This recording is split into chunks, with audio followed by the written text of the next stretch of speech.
क्या होगा यदि इस गेंद को हम यहां से छोड़ दें? अगर यहां इससे इस गेंद को हम छोड़ते हैं तो ये फ्री फॉल होता है, और जब ये फ्री फॉल होता है तो आप ये देख रहे हैं कि ये सीधे गिर रहा है। अब क्या होगा यदि इस गेंद को हम ऐसे फेंकें या ऐसे फेंकें, यानी कि हम किसी गेंद को एंगल पे फेंकें। तो जब हम किसी गेंद को एंगल पे फेंकते हैं तो ये देखिए, फिर से एक बार ये गेंद ऐसे जा रही है। जब हमने गेंद को सीधे छोड़ा तो ये सीधे नीचे गया, लेकिन यदि इस गेंद को हम किसी कोण पर ऐसे थ्रो करें तो ये ऐसे जाता है। तो क्या इस मोशन में इस गेंद के रास्ते को आप लोग देख रहे हैं? ये सीधा रास्ता तो है नहीं। कैसा रास्ता है ये? तो ये रास्ता है पैराबोलिक। कैसा रास्ता है? पैराबोलिक। अब आप सोचिए, कोई पिंड यदि इस प्रकार गति कर रहा हो कि उसका एक्सेलरेशन कांस्टेंट हो, एक्सेलरेशन कांस्टेंट हो, और उसके पूरे मोशन में उसका पाथ जो है वो पैराबोलिक हो, यानी उसका वेग और डायरेक्शन दोनों एक साथ चेंज हो रहा हो, तो ये किस प्रकार का मोशन होगा? तो इसी मोशन को हम लोग कहते हैं मोशन इन ए प्लेन, और उसी मोशन इन ए प्लेन का हमारा एग्जांपल होगा प्रोजेक्टाइल मोशन। प्रोजेक्टाइल मोशन जिसमें पिंड का जो ऑब्जेक्ट का जो पाथ होता है वो एक पैराबोलिक होता है, यानी जब कोई पिंड किसी पैराबोलिक पाथ का अनुसरण करता है तो वैसे मोशन को हम लोग प्रोजेक्टाइल मोशन के रूप में जानते हैं। फॉर एग्जांपल, एक लॉन्ग जंप का जो खिलाड़ी होता है वो जंप लगाता है और लंबा कूदता है। एक हाई जंप का खिलाड़ी लंबा हाइट पे जाके कूदता है। एक क्रिकेट खिलाड़ी एक गेंद को हिट मारता है। एक फुटबॉल खिलाड़ी फुटबॉल को हिट मारता है। हम किसी पत्थर को लेकर बड़ी दूर तक फेंकते हैं। बंदूक से छूटी हुई गोली होती है। रॉकेट से छोटा हुआ तोप होता है। नीरज चोपड़ा, याद है नीरज चोपड़ा? भाला फेंक। तो ये जो भी मोशन हो रहे हैं ये मोशन एक प्लेन में होता है, और जब मोशन प्लेन में हो तो उस मोशन को मोशन इन ए प्लेन या 2D मोशन कहा जाता है। और उसमें आज हम देखेंगे प्रोजेक्टाइल मोशन के बारे में। तो बातें स्पष्ट हो गई कि मोशन इन ए प्लेन का मतलब है समतल में मोशन होगा, और समतल में होगा तो इसके दो मोशन होंगे। एक मोशन जो होगा वो क्या होगा? Horizontal motion. एक होगा हॉरिजॉन्टल मोशन, और एक जो होगा वो होगा वर्टिकल मोशन। Vertical motion. अब देखते हैं कि हॉरिजॉन्टल मोशन और वर्टिकल मोशन का कंपोनेंट क्या है। यहां पे अगर आप इस फिगर को देख रहे हैं, एक गेंद को थ्रो किया गया है इनिशियल वेलोसिटी u से। ये गेंद ऐसे जाके ऐसे यहां पे गिर रहा है, मैक्सिमम हाइट ये प्राप्त कर रहा है। तो यह ऊपर भी जा रहा है, इधर भी जा रहा है, ऊपर भी जा रहा है, इधर भी जा रहा है। मतलब मोशन जो ऊपर भी इधर भी, ऊपर भी उधर भी, ये जो मोशन हो रहा है, यूपर में जो मोशन हो रहा है ये हो रहा है वर्टिकल मोशन। और ये जो सामने मोशन हो रहा है ये मोशन हो रहा है हॉरिजॉन्टल मोशन। ये क्या किया जाता है कि इसमें हॉरिजॉन्टल मोशन को हम लोग ux से डिनोट करते हैं, और ux बराबर होता है u cos थीटा। ux बराबर क्या होता है? u cos theta. और ux में इस मोशन में यहां पे आप इस फिगर को आप देखिए कि यहां से ऐसे जाके यहां गिर रहा है, ये पैराबोलिक पाथ है। तो यहां से इधर भी मोशन हो रहा है, ऊपर भी हो रहा है। यहां से यहां तक आप देखें, ये जो है ये ux है और ये uy है। ये ux है और ये uy है। यहां पे फिर ux है और ये क्या है? uy है। और यहां पे ui या by बराबर क्या हो जाता है? 0 हो जाता है। मतलब यहां से यहां तक जाते समय इसका जो मोशन होता है ये साइन के फॉर्म में होता है। तो इसको हम लोग यहां लिखते हैं uy is equal to u sine theta. ध्यान देने वाली बात यह है कि ये दोनों मोशन एक दूसरे से पूरी तरह स्वतंत्र होते हैं, फ्री होते हैं। इन दोनों मोशन को एक दूसरे पर डिपेंडेंसी नहीं होती है। यहां जब ux में मोशन होता है, हॉरिजॉन्टल जो मोशन होता है, इसमें ax बराबर क्या होता है? 0 होता है। यानी इस डायरेक्शन में जब मोशन होता है, हॉरिजॉन्टली जब मोशन होता है, तो इसमें किसी प्रकार का कोई एक्सेलरेशन नहीं होता है, त्वरण से मुक्त होता है। मतलब एक समान वेग होता है। त्वरण 0 कब होता है? एक्सेलरेशन 0 कब होता है? जब वेलोसिटी यूनिफॉर्म होती है। तो इस डायरेक्शन में जो हमारा वेलोसिटी है ux, यहां भी ux, यहां भी ux, और यहां भी ux, यहां भी ux और यहां भी क्या हो जाएगा ux। लेकिन यहां जो होता है, यहां जो ए वाई होता है, ये होता है माइनस जी एंड प्लस जी, यानी कि मोशन अंडर ग्रेविटी होती है। अब ये माइनस जी कहां होगा, यहां से यहां तक जाएगा, यहां से यहां तक जाएगा, तो यहां तक जाते जाते इसका वेग जो होगा वो ऊपर जब जाएगा तो इसका वेग कमेगा, और यहां पे जाकर क्या हो जाएगा, यहां पर जाकर इसका वेग क्या हो गया, जीरो हो गया। मतलब ये पहले यहां से यहां तक डिक्रीज करेगा, फिर जब यहां से यहां आएगा तो ये यहां पे डाउनवर्ड होगा, यहां पे हो जाएगा वी वाई, यहां हो जाएगा वी वाई और यहां होगा क्या वी वाई। तो यहां से यहां तक इधर जो होगा वो जी हमारा प्लस में होगा, और यहां से यहां तक जो होगा वो जी हमारा क्या होगा, माइनस में होगा।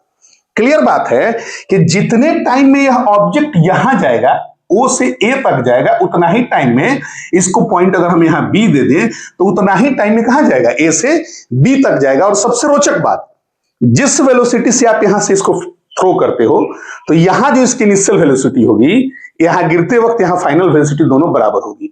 मतलब यहां इनिशियल वेलोसिटी और गिरते वक्त यहां फाइनल वेलोसिटी दोनों क्या होगा, बराबर होगा। यहां से यहां तक जाने में वेग कम होगा और यहां से जीरो होगा, और जीरो के बाद फिर बढ़ना यहां, और यहां आकर यहां का वेग और यहां का वेग क्या होगा, बराबर हो जाएगा। और इसके बाद यहां ये आर डिस्टेंस पर यहां जाकर गिर जाएगा। ये ध्यान रखना है कि किसी भी प्रोजेक्टाइल मोशन में, मोशन इन ए प्लेन के दो घटक होते हैं, हॉरिजॉन्टल मोशन और वर्टिकल मोशन।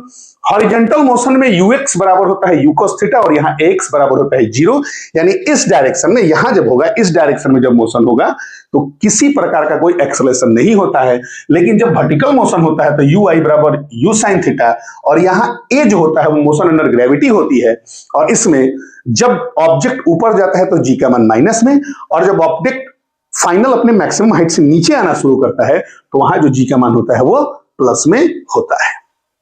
इतनी बातें बिल्कुल आपने अच्छी तरह से समझ ली होगी। तो अब हम इसके एक एक घटक की बात करते हैं। हम पहले निकालेंगे इसका टाइम ऑफ फ्लाइट की, यदि कोई प्रोजेक्टाइल मोशन से किसी प्रोजेक्ट को प्रोजेक्ट किया गया। हाँ, एक और बात यहां यह ध्यान रखना है कि इस ग्राफ को बढ़िया से समझना है। आर क्या होता है भाई, तो ये हॉरिजॉन्टल रेंज होता है। यहां जो ये पॉइंट है इसको हम लोग प्रोजेक्शन ऑफ पॉइंट बोलते हैं, पॉइंट ऑफ प्रोजेक्शन बोलते हैं। ये जो एंगल होता है वो होता है एंगल ऑफ प्रोजेक्शन होता है। ये मैक्सिमम हाइट होता है, और यहां से यहां तक क्या होता है, हॉरिजॉन्टल रेंज होता है। तो इसके बाद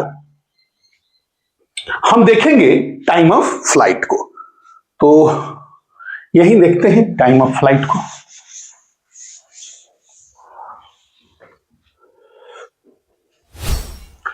यहां देखते हैं हम लोग, इसको हम नहीं मिटा रहे हैं क्योंकि इसकी जरूरत हमको पड़ेगी, तो यहां पे हम इसको रहने देते हैं। यहां देखते हैं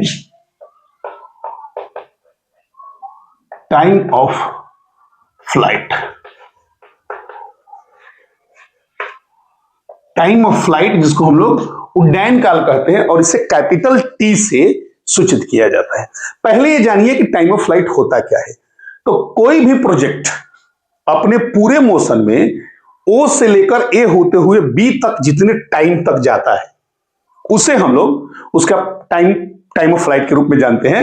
ओ से ए तक, ओ से ए होते हुए, इसको हम यहां पे लिख देते हैं, ओ से ए होते हुए बी तक जाने में लगा समय। ओ से ए होते हुए बी तक जाने में लगा समय, यानी ओ से ए होते हुए बी तक जाने में लगा समय। तो पहले हम ओ से ए तक जाने में टाइम निकालते हैं टी। आपको पता है, हमने अभी आपको बताया कि जितने टाइम में यह ओ से ए तक जाएगा उतना ही टाइम में ए से बी तक जाएगा। तो यानी कि इधर टी और इधर टी, तो टोटल टाइम जो होगा वो हमारा क्या हो जाएगा, 2t। अब यहां हम पहले निकालते हैं ओ से ए तक जाने में लगा समय। गति के पहले समीकरण से v बराबर u प्लस at होता है। यहां v की जगह हम क्या रखेंगे, जीरो रखेंगे। क्यों जीरो रखा हमने, क्योंकि यहां पे वेलोसिटी क्या हो गई है, जीरो हो गई है। और यहां u का मान क्या रखा है वर्टिकल कंपोनेंट में, तो वर्टिकल कंपोनेंट में u बराबर क्या होता है, u sin थीटा। और चूंकि g का मान माइनस में होगा तो बीच में क्या हो जाएगा, माइनस gt। अब यदि इस इक्वेशन को हम इधर लाएं तो ये हो जाएगा हमारा क्या, gt equal to u sin theta, और यहां से यदि हम t ले लें तो t बराबर हो जाएगा u साइन थीटा बटा t। ये हो गया किसका मान? t का मान। चूंकि हमको टोटल t निकालना है तो चूंकि टोटल t बराबर t plus t equal to 2t, therefore इसलिए कैपिटल T बराबर 2u sine theta upon g। तो ये हो गया इक्वेशन आपका टाइम ऑफ फ्लाइट का, यानी किसी भी प्रोजेक्टाइल मोशन में जो टाइम ऑफ फ्लाइट होता है प्रोजेक्ट का वो होता है capital T equal to 2u sine theta upon g। Clear है ये? तो एक बार आप इसका स्क्रीनशॉट ले लीजिए। ले लिए? अब दूसरी बात हम लोग करेंगे मैक्सिमम हाइट की। किसकी बात होगी? दूसरा इक्वेशन जो हमारा होगा वो होगा मैक्सिमम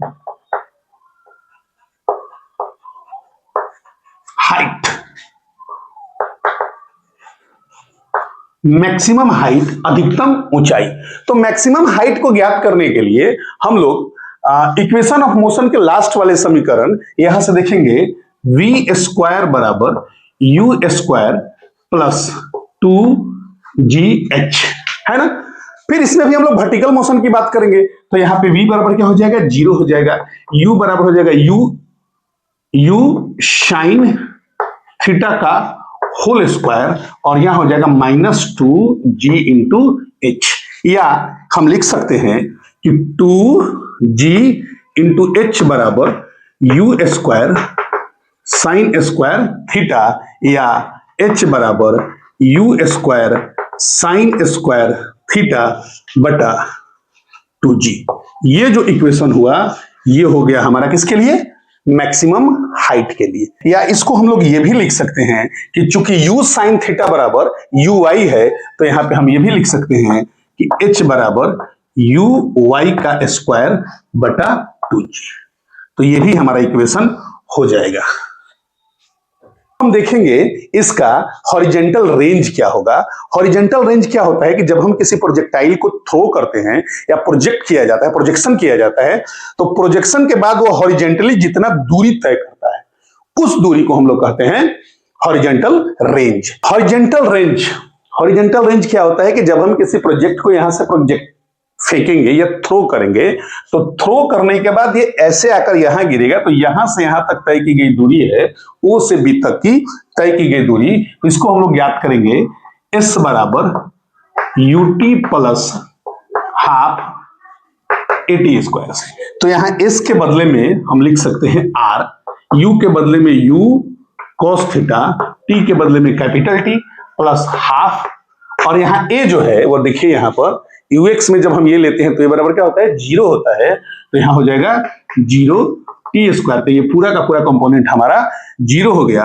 तो r बराबर u cos थीटा इंटू क्या? t।